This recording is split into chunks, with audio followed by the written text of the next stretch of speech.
Puede tomar su asiento, hermanos. El pasaje que acabamos de leer, el segmento del pasaje que acabamos de leer, para entrar en contexto, los discípulos de Cristo habían estado luchando por expulsar un espíritu inmundo de un joven y no habían podido. Y entonces vino el padre afligido porque su hijo era atormentado por un demonio. Lo llevó a donde el maestro y le dijo: maestro, mi hijo es atormentado por un demonio, tus discípulos han querido sacarlo y no han podido. Y entonces el Señor dijo: oh generación de poca fe, ¿hasta cuándo he de estar con vosotros? Traed al muchacho. Y dice el Señor que lo reprendió. El demonio había puesto resistencia ante los discípulos, pero ante el Señor no puso ningún tipo de resistencia. Lo sacó. Allá a solas los maestros se acercaron y le preguntaron: maestro, ¿por qué nosotros no pudimos expulsar a ese demonio de ese joven? Y el Señor dice, le responde, y ahí está nuestro versículo base: por vuestra poca fe. Porque de cierto os digo, dice, que si tuvieres fe como un grano de mostaza, os diréis a este monte: pásate de aquí a allá, y se pasará, y nada os será imposible. Hermano, nuestro Señor Jesús recriminó en sus discípulos no la falta de fe, sino la poca fe. ¿Cuántos han tenido la oportunidad de conocer el grano de mostaza? Amén. ¿Saben ustedes que es tan pequeño que, de acuerdo a la palabra, dice que es uno de los más pequeños de todas las semillas de los árboles? De hecho, mide entre 1,5 y 2 o 3, lo más grande, milímetros. Si está familiarizado con una cinta de medir, va a entender cuántos son 2 milímetros o 1,5. Realmente es difícil de ver. Si así como nosotros, que sin lentes no vemos ni de aquí a la salida, pues ya no alcanzamos a ver el granito de mostaza. Pero ¿por qué Dios comparó y por qué no escogió el coco? Una semilla. El coco es una semilla, ¿sabían ustedes? ¿Por qué no escogió el coco como muestra para la fe? No, escogió una de las más semillas. ¿Qué consistencia tiene la semilla de mostaza? ¿Por qué Dios no tomó otra semilla? ¿Por qué nuestro Señor Jesús dijo: si tuvieres fe como una semilla de mostaza? Pues fíjese que la semilla de mostaza tiene ciertas condiciones especiales. Su textura es extremadamente dura. Usted la puede intentar destripar, usted se puede parar en ella y no se destruye. Tanto así que para molerla se necesitan de molinos mecánicos especiales que sean lo suficientemente fuertes para poder moler la semilla de mostaza. Y ahí viene la primera comparación. ¿Qué tan fuerte es su fe? ¿Qué tan fuerte es su fe? ¿Cuánto puede resistir en su fe? Porque el Señor le dice: si tuvieres fe como un grano de mostaza. Tan pequeña era la fe. Pero si los discípulos venían de expulsar demonios, de sanar enfermos, pero ahí, como decimos nosotros, les había salido dura la cosa. Y eso dice: si tuviera fe como un grano de mostaza. No significa que su fe era tan pequeña o más pequeña que el grano de mostaza. Se refería a la consistencia de su fe. Como nosotros muchas veces decimos tener fe y aparentamos tener fe y lucimos tener fe, pero cuando viene la adversidad, aquella gran fe que teníamos se hace tan pequeña, aún más pequeña que el grano de mostaza. No sé si me está entendiendo la comparación. Si tuviera fe como un grano de mostaza, no se refería a lo pequeño, se refería a lo fuerte, a lo consistente que es la semilla de mostaza. Dice que ni siquiera el calor la destruye. Ahora, si la somete a una temperatura extremadamente alta, va a ceder. Pero que usted la tiró en la cacerola y que después la saca y se le cayó y la tiró, van a nacer. Es parte de las características de la semilla de mostaza. Entonces, cuando Dios utilizó la comparación de la fe a la semilla de mostaza, no se refería en sí al tamaño, se refería a la consistencia, a lo fuerte que puede ser y que debe de ser nuestra fe. A lo mejor los discípulos llegaron, en el nombre de Jesús reprendemos a este demonio. La primera vez lo hicieron con fe porque ya lo habían hecho otras veces, ya lo habían hecho otras veces. Pero el demonio fue resistente y no salió. Y conforme ellos le ordenaban salir y el demonio se resistía más, su fe fue mermando, su fe fue cayendo. Su fe decayó al completo, que dijeron, démonos por vencido.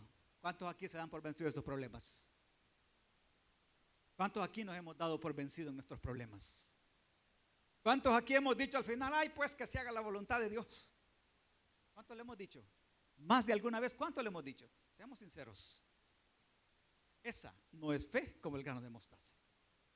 Esa no es la fe que va a mover montañas. La fe que mueve montañas es la fe que es consistente, fuerte, dura, resistente ante la adversidad. Esa es la fe que mueve montañas. No sé si estamos comprendiendo.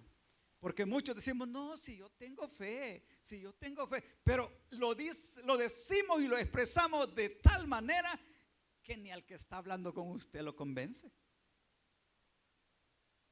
Llegamos a visitar al enfermo y dice, hermano, mire, tenga fe, el Señor le va a levantar. No, si yo creo que sí, el Señor me va a levantar. No, hombre, expréselo con una seguridad, con una certeza, de tal modo que el demonio que le está afligiendo tiemble y salga huyendo. No sé si me entiende. Es que el Dios que nosotros tenemos no es un Dios pequeño. El Dios que nosotros tenemos es un Dios fuerte, grande y de milagros. Entonces nosotros debemos estar conscientes de nuestro Dios, de quién es nuestro Dios. Ya les expliqué, el tamaño de la semilla de mostaza en sí no era esa, sino la consistencia, las características. Y así debe de ser la fe de un cristiano, a toda prueba. No importa cuánto tiempo usted va a esperar el milagro, pero que cada día de espera, en lugar que su fe se haga más pequeña, que cada día su fe crezca. ¿Podemos? Claro que podemos. En nuestra fuerza, no. En la fuerza de nuestro Señor, sí podemos. Amén. Que cada día en que estamos bajo la aflicción, que cada día en que estamos llevando la carga, que cada día que vemos el problema ahí enfrente, que en lugar de que nuestra fe vaya menguando, que nuestra fe vaya creciendo. Hoy estoy más cerca que ayer de alcanzar mi milagro. Amén. Hoy estoy más cerca que ayer de ver la gloria de Dios en mi vida. O puede decir, si usted quiere, bueno, no fue ayer, tampoco creo que sea ahora. Usted decide. No, con que no fue ayer que estaba más cerca, hoy menos. La fe de nosotros cada día debe de crecer. Cada día que usted pasa con su enfermedad está más cerca de su milagro. Cada día que usted pasa en su problema está más cerca de su milagro. Cada día que usted pasa en esa dificultad está más cerca la salida a ese problema. Esa es la mentalidad de un cristiano. Esa debe de ser nuestra mentalidad. Cuando usted se aferra a las promesas de Dios, entienda algo, son promesas fieles y se van a cumplir en nuestras vidas. Solo debemos aprender a resistir. Hermanos, Mateo capítulo 13, versículo del 31 al 32. Otra parábola le refirió diciendo: el reino de los cielos es semejante al grano de mostaza que un hombre tomó y sembró en su campo, el cual a la verdad es la más pequeña de todas las semillas, pero cuando ha crecido es la mayor de todas las hortalizas. Es la mayor de todas las hortalizas y se hace árbol de tal manera que vienen las aves del cielo y hacen nido en sus ramas. Ya esto ya lo he explicado antes. Muchas veces nuestra fe no crece porque no la ejercitamos. Nuestra fe puede ser pequeña cuando empezamos a caminar en Cristo y llevamos 10 años, 15 años, 20 años caminando y nuestra fe sigue del mismo tamaño. ¿Sabe qué? Porque no la hemos ejercitado. Porque no hemos querido que nuestra fe crezca. Porque para que nuestra fe crezca, lo primero que debe de suceder en nuestras vidas es anhelar hacer crecer nuestra fe. No sé si me entiende. Si usted no lo anhela, no va a crecer. Usted necesita anhelar que su fe crezca. ¿Y cómo vamos a hacer crecer nuestra fe? ¿Cómo se empiezan en las cosas? De pequeñito a grande. Nuestro pastor creo que hacía la mención, el ejemplo. El que levanta pesas no empezó, el que ahora está levantando 250 kilos, no empezó levantando 250 kilos, empezó levantando 5, 10, y ya fue subiendo 15, 20, hasta que llegó a 50, de ahí se animó a 60, hasta que logra levantar el peso mayor que ahora. ¿Qué significa en nuestra fe? Hermano, oiga lo que le voy a decir. En esos problemitas pequeños que suceden en nuestra vida, en el día a día, comience a hacer crecer su fe. En esos problemitas, en esas dificultades pequeñitas que aparecen en su vida, en nuestra vida, ahí comencemos a hacer crecer nuestra fe. Sí podemos. ¿Cuántos estamos acostumbrados a las pastillas? Me duele la cabeza, una pastilla. Me quitó la fe en la pastilla. Un dolor, el doctor me recetó una buena medicina. Amén. No sé si estamos entendiendo. Yo no le estoy diciendo no vaya al doctor, no le estoy diciendo no se tome la pastilla. Le estoy diciendo comience a hacer crecer su fe en esas dificultades pequeñitas. Para que cuando vengan las dificultades grandes, usted ya esté fortalecido y diga: no, yo he visto cómo mi Dios en las cosas pequeñas ha manifestado su misericordia conmigo. Ahora, yo tengo la seguridad que en esta también se va a manifestar.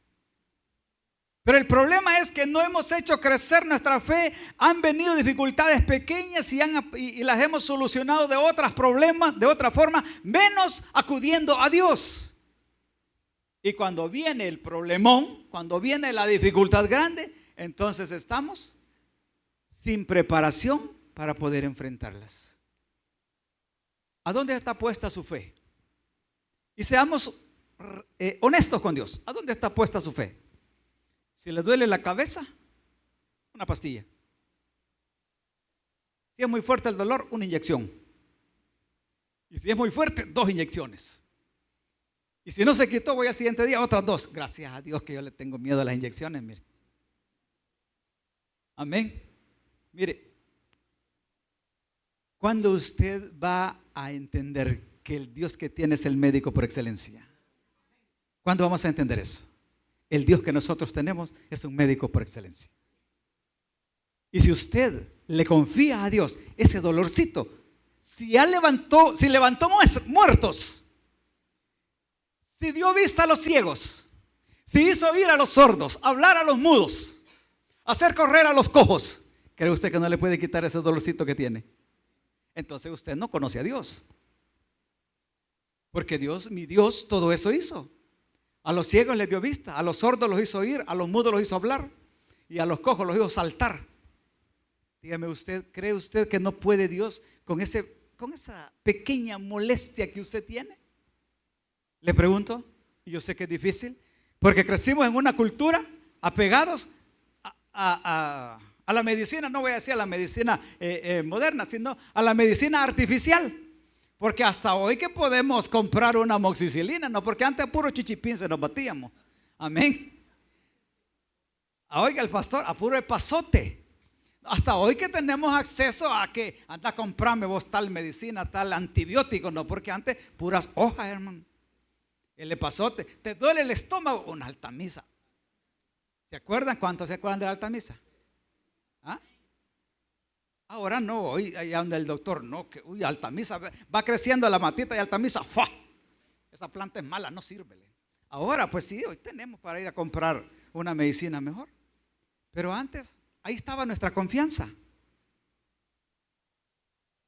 Hace como 5 años prediqué un sermón en este mismo lugar, a esta misma hora, a donde veíamos de que Israel no tenía escuelas de medicina.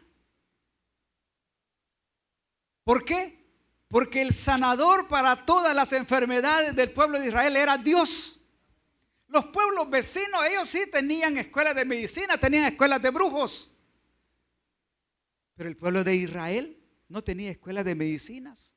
Y les decía yo, mire, cuando Israel empezó a ser mordido por aquellas serpientes ardientes, el Señor no le dijo a Moisés: agarra unas 3 culebras que muerdan en un plato, saca el veneno y te voy a enseñar cómo sacar suero antiofílico para que le inyectes al pueblo cuando sea mordido. Eso es lo que hacen ahora. Pero el Señor no le dijo nada de eso. ¿Cuál fue la respuesta que le dio? Toma una serpiente, haz una imagen de una de las serpientes que como que las muerden, ponedla en una asta y cualquiera que sea mordido y vea va a ser salvo, no va a morir. Fe. No sé si me están entendiendo. Fe. Dios le estaba dando una muestra de lo que había de venir, porque dice en capítulo 3 de Juan, parece que es del 13 o 14, que así como la serpiente fue levantada en el desierto, también el Hijo del Hombre tendría que ser levantado para que todo aquel que en él cree no se pierda, mas tenga vida eterna. Entonces era algo de lo que había por venir. ¿Sabe qué significaba? La relación entre el hombre y Dios siempre ha estado la fe de por medio. Siempre ha estado la fe. Y si nosotros no ejercitamos nuestra fe, esta fe no va a crecer. Para hacer crecer nuestra fe, debemos de estar dispuestos, hermanos, a pagar el precio, el esfuerzo y la paciencia. Porque la fe no va a crecer de la noche a la mañana o del día a la noche. Hacer crecer la fe es un proceso largo. Debemos de estar dispuestos a renunciar. Si usted quiere que su fe crezca, debe de estar dispuesto a renunciar a toda otra opción para resolver sus problemas y diferentes necesidades. Con Dios no puede, no, yo voy a probar a ver si con Dios me salen las cosas. Con Dios no hay prueba. ¿Sabe por qué? Porque Dios no falla. Los que fallamos somos nosotros en nuestra espera, pero Dios no falla. Entonces, si usted quiere crecer, hacer crecer su fe, despeje, hermanos, toda opción que usted pueda tener. Si no va a salir de andar diciendo después: no, yo un tiempo fui cristiano, yo hasta servía, pero me vinieron unos problemas y como el Señor no me respondió, ahora ando jalando bultos. Tampoco, hermano. Una fe a toda prueba. ¿Ya sabe qué es jalar bultos? No, no es en el mercado. Muñecos, pues. No, usted dijo me capalero. No, casi es lo mismo, pero no. Yo le pregunto, ¿qué montaña quiere mover en su vida? ¿Qué montaña quiere mover? Y quizás ante esta pregunta, si ustedes prestaron atención, ya han de estar diciendo: la montaña que yo quiero mover es esta deuda que no puedo pagar. La montaña que yo quiero mover es esta enfermedad que no le hayan cura. La montaña que yo quiero mover son estos problemas de familia que no me dejan paz. Quizás usted ya tiene bien claro cuál es la montaña que usted quiere mover en su vida.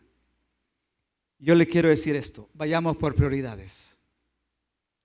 Antes de intentar mover la montaña de la deuda, la montaña del problema de familia, la montaña de falta de trabajo, la montaña de lo que sea, antes de intentar mover esa montaña, hay una montaña que debemos mover primero. ¿Y sabe cuál es? Es la montaña de la duda. Es la montaña de la duda. Mientras nosotros no movamos la montaña de la duda, no vamos a poder ver con claridad cómo subir las montañas que están delante. La montaña de la duda, hermano, es aquella que se libra una batalla en nuestro interior antes de que se vea en lo exterior. Usted tiene un problema de trabajo, por decirlo así, lo lleva entre ceja y ceja el jefe de departamento, y usted sabe que al menos un momento inesperado lo va a decir: ¿sabe qué? Para usted ya no hay trabajo. Ese es algo para usted, una montaña que necesita mover, y usted dice: Señor, quita a este jefe, sácalo de aquí, tráiganos a otro. Está peleando con esa montaña porque usted ha entendido que gracias a Dios de ese trabajo depende el que usted pague sus recibos. Estoy poniendo un ejemplo.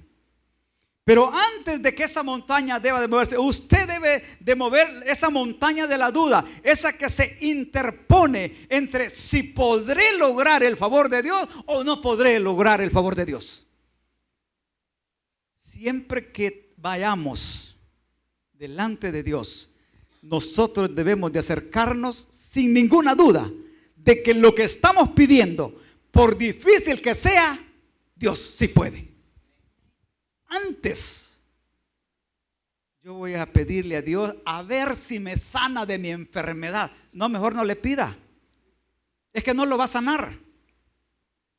No, yo le voy a pedir a Dios a ver si aleja a este enemigo. No, no lo va a alejar. Mejor no ore, no pierda su tiempo. De verdad le digo, no pierda su tiempo. Hermano, ¿qué nos está aconsejando? Lo que dice Santiago 1:6. Mire lo que dice Santiago 1:6. Pero pida con fe, no dudando nada, porque el que duda es semejante a la onda del mar, que es arrastrada por el viento y echada de una parte a otra. Hermano, la palabra de Dios nos aconseja de una manera impositiva. Pida con fe, no dudando. Entonces yo le estoy diciendo de acuerdo a la palabra. Si usted va a empezar a clamar a Dios por un problema y no tiene la seguridad de que Dios va a obrar en su vida, no lo haga, va a perder su tiempo. O empiece a pedir por donde debe de pedir. Señor, ayúdame a creer en ti. Ayúdame a confiar en ti. Porque no va a funcionar nada si nuestra duda es más grande que la fe. Su fe debe ser tan grande que no tiene que quedar duda en usted de que lo que va a pedir, Dios se lo va a dar. Ahora, ¿quiere aprender a mover sus montañas? En las 2 horas que nos quedan lo logramos a tratar de compartir esta enseñanza. Consejos para mover la montaña de la duda. En primer lugar, hermano, edifique el origen de la duda y elimínelo. ¿Por qué razón usted duda de que Dios no puede obrar en usted? Preguntémonos. Cuando hay duda, pregunte, ¿por qué yo no creo fielmente de que Dios pueda obrar en mí? Bueno, primero la respuesta es que soy un cristiano, ¿cómo diríamos? Inútil. Bueno, estamos buscando razones por qué la duda está en nosotros. En primer lugar, soy un cristiano que no, soy un mal cristiano, para no poner calificativos muy duros. Entonces, si esa es la razón de nuestra duda, convirtámonos en buenos cristianos. ¿Por qué razón usted cree que Dios no puede obrar en usted? Es que quizás no soy hijo de Dios. Porque en sí, Dios va a obrar milagros en sus hijos. Mire lo que dice Romanos capítulo 8, 16. El Espíritu mismo da testimonio a nuestro espíritu que somos hijos de Dios. Oiga, el Espíritu Santo da testimonio a nuestro espíritu que somos hijos de Dios. Usted quiere acercarse al Padre para pedir un favor en su vida, hágalo con la seguridad de que usted es hijo de Dios en Cristo Jesús. No lo siente, no está convencido, no importa. Señor, dígale, yo quiero sentir que tu Espíritu Santo dé testimonio a mi espíritu de que soy tu hijo. Yo quiero acercarme con la seguridad que tú eres mi Padre. No sé si me entiende. Porque tengo 4 cipotes, ya están viejos. Pero fíjese que cuando ellos necesitan un favor, ellos se acercan con seguridad. Ellos se acercan con toda seguridad. Mire, ¿me puede ayudar en esto? O hágame este favor. ¿Por qué se acercan con tanta seguridad? Porque saben que soy su papá, su padre. Y porque saben que si está en mi poder hacerlo, no se lo voy a negar. Pero apuesto que si otra persona está pasando por la misma necesidad y se va a acercar a mí, no se va a acercar con la misma seguridad, sino que se va a acercar así como con miedito, como dudando, quizás hasta diciendo présteme, mire, cree que me puede hacer el favor. Y muchas veces nosotros así nos acercamos a Dios, con la inseguridad, con la duda. Tal vez el Señor me oye. Oiga, el Señor le oye. Nuestro Dios nos escucha. Acerquémonos con seguridad. Si usted no se siente hija de Dios, hijo de Dios, esté segura de su conversión, esté seguro de su conversión y dígale: Señor, yo quiero sentir que tu Espíritu Santo me da testimonio a mi espíritu que soy tu hijo. Y una vez usted esté seguro que nuestro Padre Celestial es su Padre, entonces acérquese con toda confianza, sin más dudas. Otra de las razones que siembra duda en nosotros, nuestros pecados pasados. Y ahí anda por ahí el diablo en nuestro interior o exterior, llevando a un fulano: yo no creo que vos seas cristiano. No, vos cristiano, no, hombre. Si yo te conozco lo que eras. Y dígale usted: era, hoy ya no, Cristo me lavó. Dice Isaías capítulo 1, 18: venid luego y estemos a cuentas. Si vuestros pecados fueren como la grana, como la nieve serán emblanquecidos. Si fueren rojos como el carmesí, vendrán a ser como la blanca lana. Mis pecados eran negros, mis pecados eran rojos. Cristo los emblanqueció con su sangre en la cruz del Calvario. No hay motivo para que yo siga creyendo que por mis pecados pasados no puedo alcanzar la gracia de Dios. Entonces hago vano el sacrificio de Cristo. Amén. Usted debe de tener la seguridad que sus pecados pasados le han sido perdonados. Acérquese con toda confianza a nuestro Dios. Y usted va a decir: no, si yo creo de que el Señor ya perdonó mis pecados, pero como todos los días peco. Amén.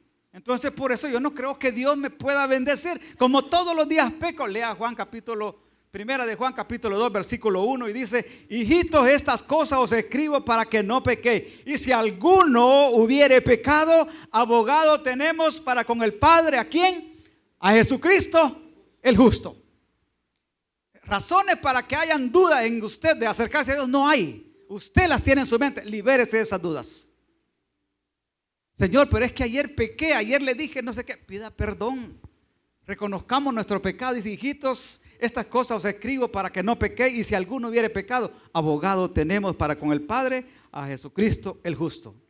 Hermanos, debemos de creer que no es por nuestra fuerza, sino por la de Dios, que vamos a poder mover todas las montañas que tenemos delante. No es por nuestra fuerza, es por la de Dios. Dice Filipenses 4:13: todos lo podemos, todo lo puedo en Cristo. Fortalezcámonos en Dios. En Él todo lo podemos. No es en nosotros, es en Dios. Y quizás muchas veces tú no has podido mover tu montaña que tienes enfrente porque lo quieres hacer con tu propia fuerza. No es con fuerza humana, es con el poder de Dios. Ninguna montaña que se ponga por delante la podremos mover en nuestra propia fuerza, pero sí con el poder de nuestro Dios. Dice Juan capítulo 15, 7. ¿Quiere mover montañas? Si permanecéis en mí y mis palabras permanecen en vosotros, ¿qué dice? Pedid todo lo que queréis y os será hecho. Todo de acuerdo a la voluntad de Dios. Entonces, ¿qué es lo que tenemos que hacer? Creer en que todas estas promesas que están escritas en la palabra de Dios son para nosotros como hijos de Dios. Y estemos seguros que nosotros somos hijos de Dios por Cristo Jesús. Que nuestros pecados fueron perdonados. Que nuestros pecados son perdonados cuando los reconocemos y venimos delante de Dios pidiendo su perdón. Cuando nosotros estamos justificados por la sangre de Cristo Jesús, tenemos la libertad de acercarnos al trono de la gracia y poder hablar directamente con nuestro Padre Celestial. Pero primero, movamos la montaña de la duda. Y después, con toda seguridad, toda montaña que esté por delante, en el nombre de Cristo Jesús, vamos a poder moverlas. No le olvide, no hay opciones. Con Dios, más nada y menos nada. Solo con Él. No tenga opciones. No se acerque a Dios dudando. Ejercite su fe en las dificultades pequeñas para que cuando lleguen las grandes, usted ya pueda enfrentarlas con la seguridad que Dios le va a sacar adelante. Yo le voy a invitar esta mañana. Cierre sus ojos por un momento. Y meditemos, porque muchas de las bendiciones prometidas por Dios no las alcanzamos por nuestra falta de fe o por lo débil de nuestra fe. Nuestra incredulidad es la que nos aleja. Es una pared que se interpone entre las bendiciones de Dios y nosotros. Puedes pensar quizás cuáles bendiciones has estado a punto de tomar y en el último momento se te han negado. Y quizás nos conformamos y decimos: menos mal, tenía un plan B, un plan C. Yo le quiero decir esta mañana, si va a poner sus dificultades y sus problemas en las manos de Dios, deshágase del plan B, del plan C, del plan D. Con Dios solo hay un plan: esperar hasta que Dios nos responda. No importa cuánto tiempo debamos esperar, pero aprendamos a esperar en Dios. Y dice su palabra que si tenemos fe, tan resistente y consistente como el grano de mostaza, le podemos decir a un monte, muévete de acá, y este monte se moverá. Padre, gracias te damos por hablar a nuestras vidas en esta mañana. Te ruego, oh Dios eterno, que esta palabra sea confirmada en aquellos corazones que le han recibido. Bendice, Señor, a tu pueblo. Bendice a cada uno de los presentes. Y pregunto, entre los que estamos esta mañana, ¿hay alguien que aún no ha recibido a nuestro Señor Jesús como su único y suficiente Salvador? Hoy, esta mañana, le puede recibir. Y si no lo hay, damos gracias a Dios. Padre, una vez más, gracias. Te pedimos que en el próximo culto nos permitas estar acá para poder glorificar y bendecir tu nombre. Llévanos con bien a nuestros hogares y bendice las actividades que se van a realizar. Bendice el evangelismo y bendice la reunión de la junta directiva, Padre. Te lo suplicamos en el nombre de Cristo Jesús. Amén y amén. Que Dios nos bendiga a todos, iglesia. Que Dios nos bendiga.